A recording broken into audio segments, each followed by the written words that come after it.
Shalom Chavrim, and welcome to lesson 34 of Learning Biblical Hebrew. And today we continue our series of lessons working through Genesis chapter 2, the creation of man and the garden and the woman. And today we're going to look at Adam's reaction when he first meets the woman.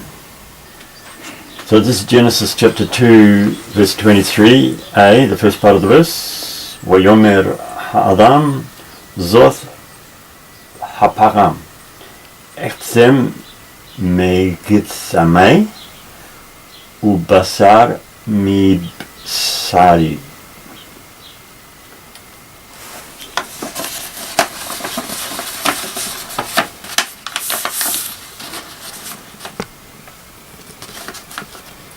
And he said, the man, so again verb subject, and here's what he said, Zot.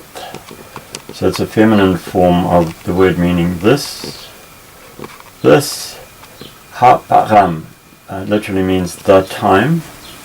Retzem means bone. So retzem me retzamei, bone from, bone my. So notice that the vowels with this word change a little bit when we put the suffix on the end, the my suffix on the end, but it's still the same word. You don't need to worry too much about exactly how and why the vowels change. The three consonants remain unchanged.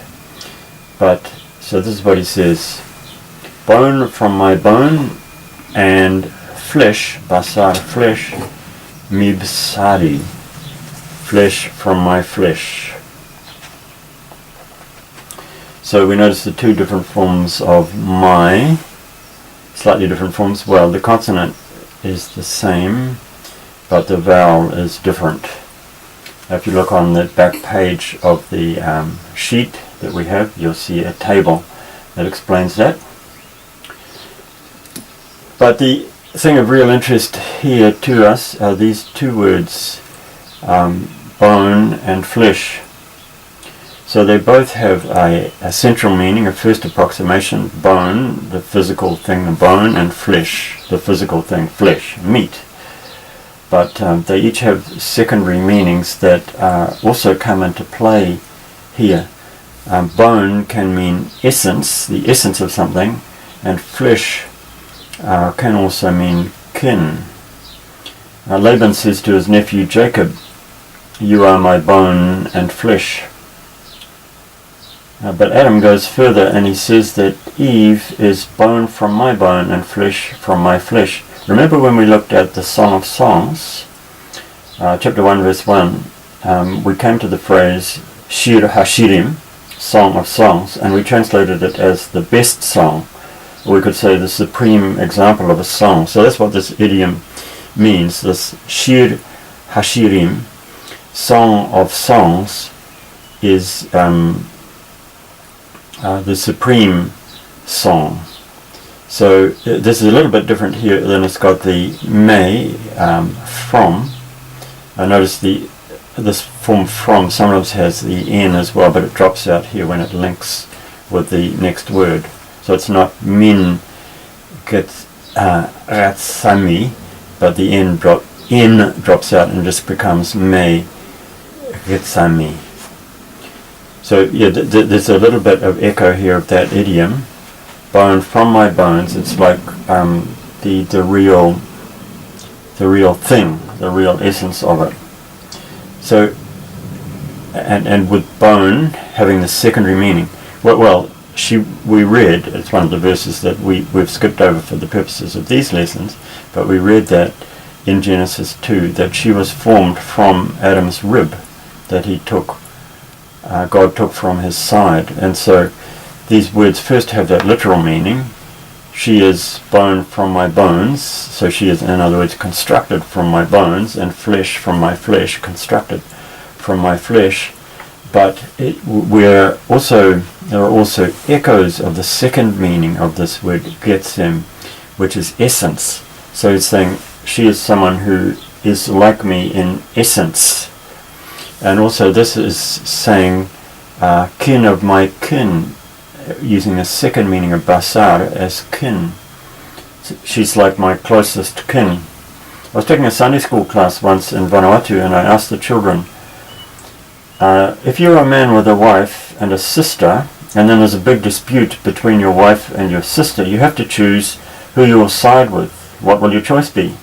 And a boy said, better choose your sister. After all, she'll always be your sister, but you might divorce your wife.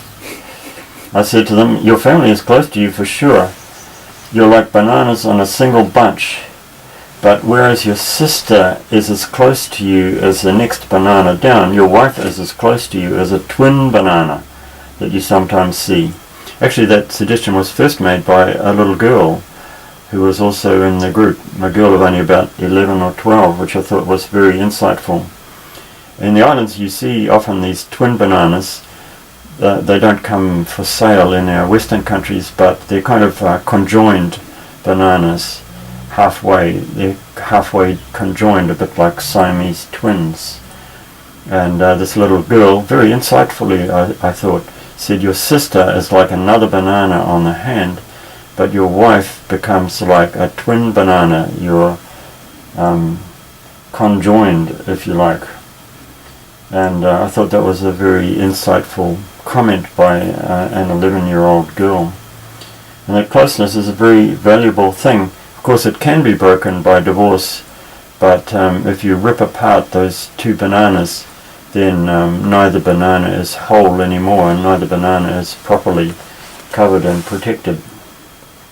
And so divorce, yes, you can divorce your wife or your husband, but it causes a lot of pain and damage, and that's contained in these words which set out symbolically, I believe, how this happened.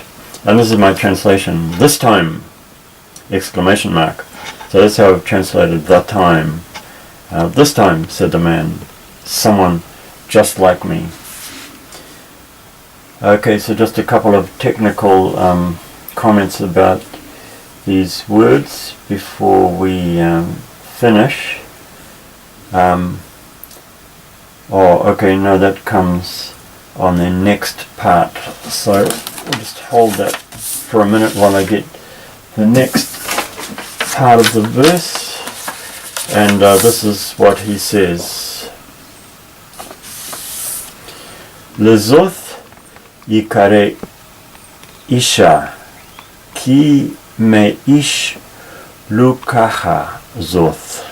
That's Genesis 2:23b, the second part of the verse. So translating it.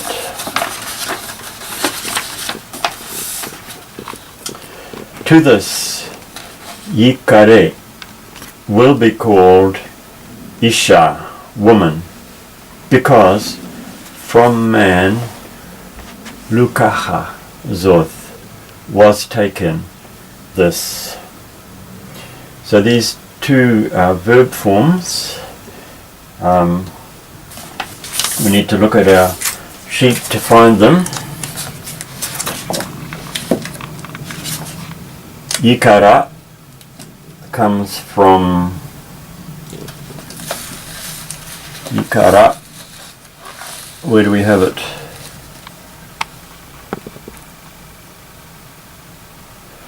Is a nifal here, expresses simple action with either a passive or reflexive. So in this case it's a passive. So that's the form, and we find it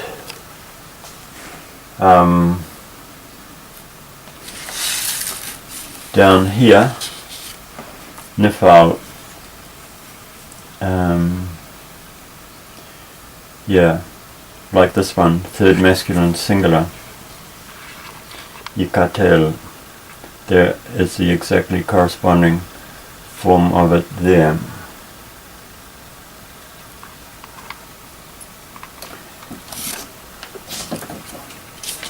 So our translation is will be called. Now this is a form that's not exactly found on our sheet. It's a relatively rare form, but it's another passive. not exactly found on our sheet. So don't worry too much about the technicalities of that, but these two verbs basically both would translate with an English passive. She will be called woman because she was taken from man.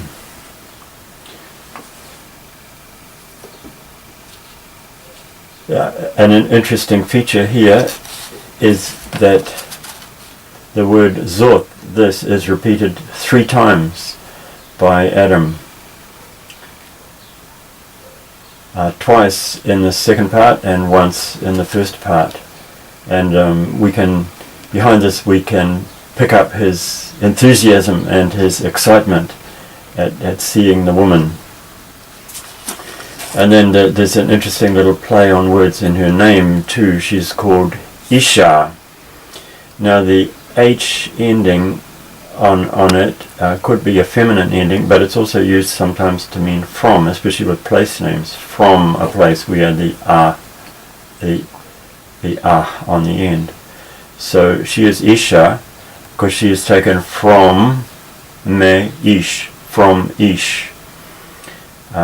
So Isha, the feminine form of Ish, or also perhaps from Ish. She is taken from Ish. Now some of the translations choose special words to try and copy the pun in their language. Jerome did that in his early Latin translation, and Luther did that in his 16th century German translation, and various other translators have. In English we have woman taken from man, so it kind of works in English. Woman taken from man. So, I mean, there's an interesting point in your translation. How far do you go to try and reproduce things like wordplays in the original, which wordplays are surprisingly common in Hebrew especially. And here's one that well, we get it in English sort of by just using the normal words. She will be called woman because she was taken from man. But Adam is pretty enthusiastic and pretty excited to see this marvelous new creation that God has made for him.